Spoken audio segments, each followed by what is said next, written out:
السلام علیکم ورحمۃ اللہ وبرکاتہ۔ الحمدللہ رب العالمین والعاقبۃ للمتقین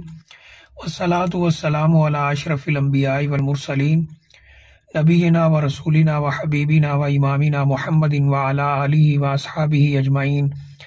اما بعد۔ یہ کسی ہماری بہن نے سوال کیا ہے کہ ان کے ہاں بیوہ کو ایک خاص قسم کا پردہ کرایا جاتا ہے تو اس کی شرعی حیثیت کیا ہے، جس کی کنڈیشن وہ یہ بتا رہی ہیں کہ جو عورت بیوہ ہو جاتی ہے، اگر وہ پہلے نہ بھی پردہ کرتی ہو تو بیوہ ہونے کے بعد وہ پردہ کرے گی، اور حتیٰ کہ جو اس کے اپنے قریبی رشتہ دار، محرم رشتہ دار ہیں جیسے بھانجا بھتیجا ہے، ان سے بھی پردہ کرے گی، ان سے بھی بات نہیں کرے گی، اور وہ بالکل ان سے الگ تھلگ رہے گی۔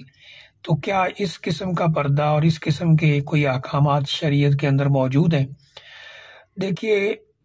ہمارے ہاں بہت ساری چیزیں ایسی ہیں جو لوگوں نے خود بنا رکھی ہیں، اور ایسی پابندیاں شریعت کے اندر انہوں نے داخل کر دی ہوئی ہیں جن کا شریعت کے ساتھ کوئی تعلق نہیں ہے۔ جہاں تک پردے کا حکم ہے، وہ اس عورت کو بھی ہے جو بالغ ہو گئی ہو لیکن ابھی کنواری ہو، اس عورت کو بھی ہے جو شادی شدہ ہو اور اس کا خاوند اس کے پاس موجود ہو یعنی زندہ ہو، اس عورت کو بھی ہے جس کو طلاق ہو گئی ہو، اس عورت کو بھی ہے جو بیوہ ہو گئی ہو۔ پردہ کا حکم سب عورتوں کو ہے، مسلمان عورتوں کو،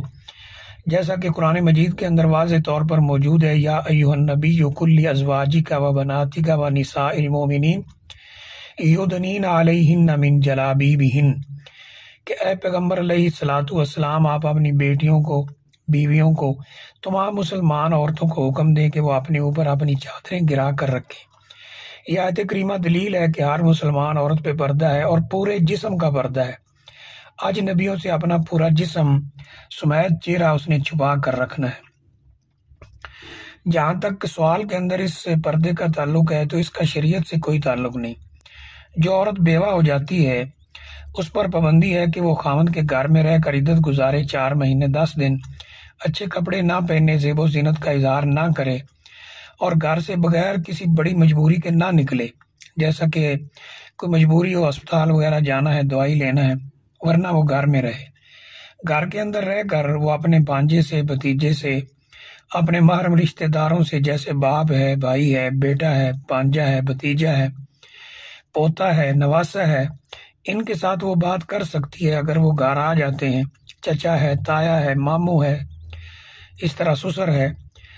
داماد ہے، سب کے ساتھ وہ بات کر سکتی ہے، اور ان سے کوئی پردہ نہیں ہے۔ بیوہ ہو جانے کی صورت میں بھی ان سے کوئی پردہ نہیں ہے، وہ ان سے بات کر سکتی ہے، ان کا حال چال پوچھ سکتی ہے، ان کو اپنا حال چال بتا سکتی ہے، بات کر سکتی ہے، چیز لے سکتی ہے، دے سکتی ہے۔ اسلام کے اندر ایسی کوئی پابندی نہیں ہے جو لوگوں نے بنا رکھی ہے۔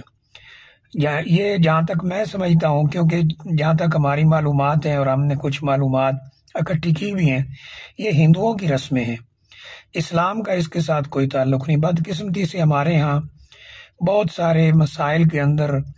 ہندوؤں کو جو ہے وہ فالو کیا جاتا ہے، ان کے عقائد کو فالو کیا جاتا ہے، اور کیونکہ ہمیں قرآن اور حدیث کا مطالعہ نہیں ہے تو عام لوگ وہ عقائد اور وہ چیزیں اپنا لیتے ہیں جو اصل میں ہندوؤں کی ہیں۔ تو بہرحال اس کا اسلام کے ساتھ قطعاً کوئی تعلق نہیں ہے۔ جو عورت بیوہ ہے وہ گھر میں رہے گی، گھر میں اگر اس کا کوئی محرم عزیز رشتہ دار، بھانجا بھتیجا وغیرہ آ جاتا ہے تو اس کے ساتھ بات کر سکتی ہے، اس کا حال چال پوچھ سکتی ہے، اسے اپنا حال چال بتا سکتی ہے، کسی قسم کی کوئی پابندی نہیں ہے۔ یہ اپنا بنایا ہوا عمل ہے جس کا اسلام کے ساتھ کوئی تعلق نہیں ہے۔ واللہ اعلم بالصواب۔